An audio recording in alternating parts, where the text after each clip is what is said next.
Hello everyone. Manchester United 3, Southampton 1. So I'm just coming back from the game. I live in Leeds, so I need to be careful with this scarf. People here support the other United. Anyways, coming back to the game. So this is my reaction, or this is my vlog for call it a post-match vlog sort of a thing. First 80 minutes, we were shit. We were so bad. Yeah, I think after the first half, I was thinking of not renewing my membership. That's how bad it was. It heightened up when I saw Anthony miss that open goal. Terrible, absolutely terrible. And then in the last 12 minutes, Ahmad, oh Diallo, what a legend, what a legend. Yeah, but he was shit as well. Until he scored the first goal, he was terrible as well. So I'm going to do this. I'm going to rate all the players that played this game. So this is my rating, and they are as follows. So Onana, I think Onana had a good game. He had a great game, especially with bantered giving him a tough competition. I think Onana did a great job. So for Andre Onana, out of 10, the first half performance, after the first half performance, he was my man of the match. That double save, oh, absolutely amazing, and even almost saved the first goal as well. So Onana gets 6.5. No, I'll be more generous. He gets 7 out of 10 because I think he kept us in the game. Coming to the back line, Lenny Yoro, tough, very tough performance. Tough challenge for the kid. First start, he's a young player. We need to give him more time. I'm going to give him a 5 out of 10. But I think there's a player there. There's talent. We all need to support him. But this game was tough. So baptism by fire. But then the fire shouldn't be Southampton. But then anyways, 5 out of 10, and hope he improves and becomes the player that we all want him to be. So Lenny Yoro gets a 5 out of 10. Then Delit. Matthias Delit. He was lit against Arsenal. Great wordplay by me there. And he looked a bit tired, but I think in that defense, Delit stood out. He was absolutely rock solid. He didn't do any mistakes as such. He did as much as he could. So I think I'm going to give Delit 6.5 out of 10. Then we go to Martinez, Lisandro Martinez. Personally, being at the game, seeing Martinez play, I didn't find that many mistakes. I don't think he did much wrong. So I'm going to give Lisandro Martinez a 6 out of 10. I think the without Maguire in the defense, they were missing the leader, and I think Martinez could have been that, but he wasn't. So I'm going to give Martinez a 6 out of 10. Midfield, Menu was not good. He was tired. He was slow. People were running around him, and it felt like Ten Hag system where there was so many open spaces in the midfield. Menu gets a 5 out of 10. And Ugarte was really, I think Ugarte was tired. He wasn't the Ugarte that we know and that we've seen of in the United shirt. I think Ugarte gets a 6 out of 10. There were a few misplaced passes. He was slow to get to the players, and sometimes they would run onto them, but then it wasn't the real Ugarte that we know. So Ugarte gets a 6 out of 10.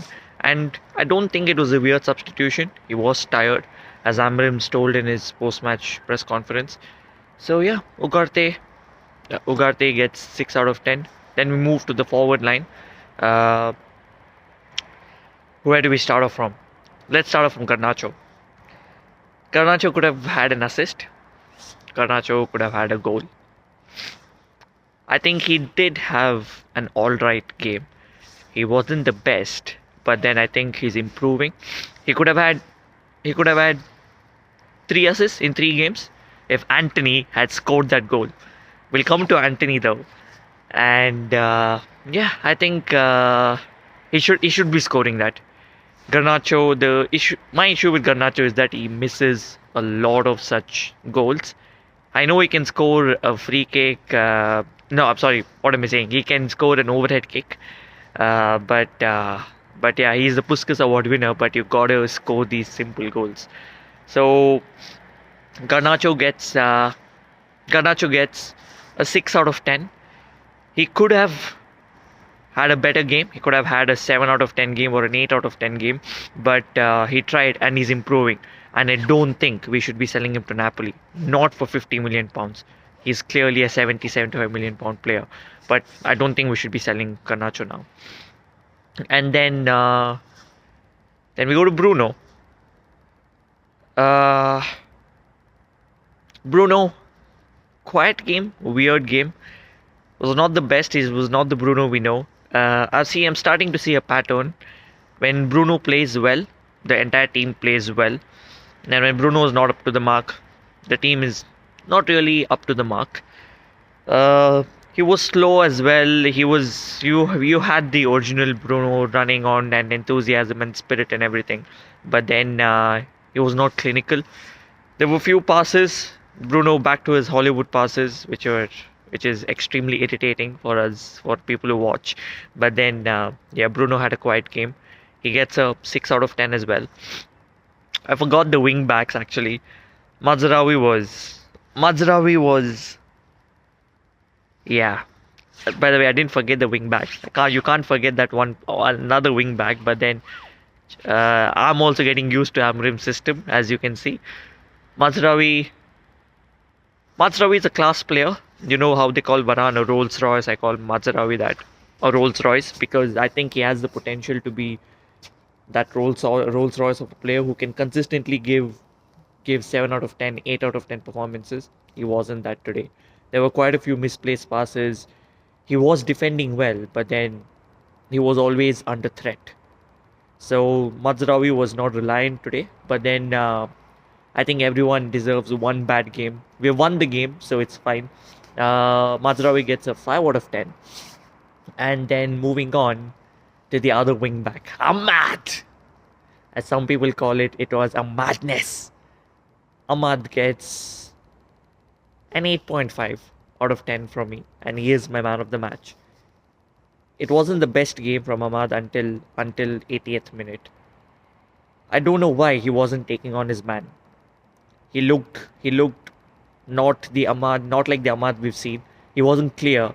He wasn't quick. There were a lot of back passes. There was a lot of sideways playing. And then suddenly in the 80th minute, Ahmad just became the player we know. And he kept trying. So Ahmad gets an 8.5.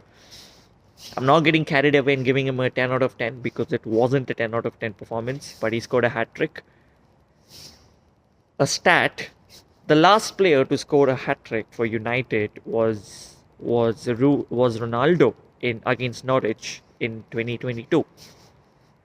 And in the past 11 years, United have scored only 3 hat-tricks. Just 3. Yeah, we're clearly lacking attacking potential. And hopefully Ahmad becomes that for us. Right. So who are left? Højlund. So in the starting 11, Højlund. Yes. So Mr. Rasmus Højlund. I really, really like Højlund. I think he has a lot of potential. I think he can be our number 9. But in the past few games, he's been very, very, very inconsistent. Højlund gets a 4 out of 10 from me. Watching the game, being in the stadium, it was extremely frustrating watching what he was doing. He was getting locked by the defenders. He was not moving forward. He was not trying to get out of that lock that he was put in. He was not trying anything new. And he was slow. He was lethargic. He wasn't fighting for the ball. He loses the ball. I don't know. He's supposed to hold up the ball. That's his main job. I know he's not getting enough service to score goals, but but he's not doing what he's supposed to be doing as well. So I'm worried for Rasmus, but I hope he comes back. And there was one play where he could have had an assist, and Garnacho didn't score. But then, I think there's potential. But this game was really bad for Rasmus. So he gets a 4 out of 10, and he needs to, I think, be on the bench and do what Xerxes is doing. So that nicely leads me on to our subs. So I think our best sub was Joshua Xerxes. He was really, really good. I know, the United fans booed him off against Newcastle and all of that, and he wants to go back to Italy and all of that jazz. But he's a new player. I think he's finding his feet now. He's a really technical player. He's really good. He knows his strengths and he knows his weaknesses, and I think he was really good. And I think it's time for Xerxes to have a start, and I hope he starts well and not be a player that comes off the bench. I think in United we have a lot of such players who come off the bench and do well, but not well when they start the game. So Xerxes gets a 7 out of 10 from me.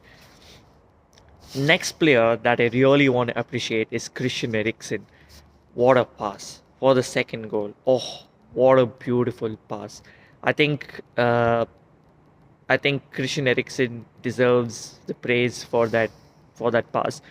None of us, not neither Bruno, nor Menu, nor Ugarte, nor Mazarawi, not even Ahmad actually, uh, played those passes. They were taking so much time, not putting in the cross. But Christian Eriksen with that one touch cross, and what a beautiful pass. And I think Christian Eriksen will go undeserved. So if we don't recognize him for that pass, and he gets a 6.5 out of 10. No, he gets a 7 out of 10, you know. So Christian Eriksen deserves that. He gets a 7 out of 10. Right. So Anthony, terrible. Absolutely terrible. I don't like calling players terrible. I think it puts down my team because they all play for United. I love United. Uh, Anthony missed an open goal, gave the ball away way too many times. He's not good for United. I think he needs to have a move. He's more of a Galatasaray player. I hope he gets a move to Galatasaray. But then, but no. Anthony, Anthony was terrible. It does make a difference. The thing with Anthony is he's got the work ethic. He does make a difference, but you don't know for which team he's making a difference. So that's the thing with Anthony. Anthony gets a 6 out of 10. I wish he had scored that goal and things would have moved on. But then he uses his left foot for everything, and then he decided to use his right foot for the goal. And why was he on the floor? Anyways, so yeah, Anthony was irritating. You know what? Let's cut it down. Let's give him a 5.5 out of 10. So not 6. Collier was amazing. He was really good. There's potential there. I think Casemiro needs to go, and Collier is our future. So Collier gets a 6.5 out of 10 as well. He had a solid performance. I think Collier and Xerxes subs helped us a lot, and Maguire was rock solid as usual for this season, not in the past seasons. Maguire's criticism was absolutely valid. He wasn't a good player, but he's improving, and we love players who improve. So Maguire gets a 7 out of 10. I'm being generous. I'm being happy because we won, and it's okay for Maguire to get a 7 out of 10. I think Ruben Amorim in total gets 6 out of 10. We all knew the problem that we do well against big teams when we are underdogs, when we don't have the expectations and the pressure that we need to win, and we have to beat the other teams like Southampton. Just telling you guys, Southampton are last on the Premier League table with 6 points. 6 points. And if without Onana, without Ahmad, we could have lost that game 3-0, 4-0. So Amorim needs to do something. I believe in Amorim. I believed in Ten Hag as well, but I do believe in Amorim. I back my managers, and I really hope Amorim turns the corner and we become the fortress that we were at Old Trafford, and we beat all the other teams, and we do well. So that's my post-match reaction for Manchester United versus Southampton. So the thing that I do with my YouTube videos is that I do a one take video, and I don't do any edits, nothing. You can see I'm in Leeds.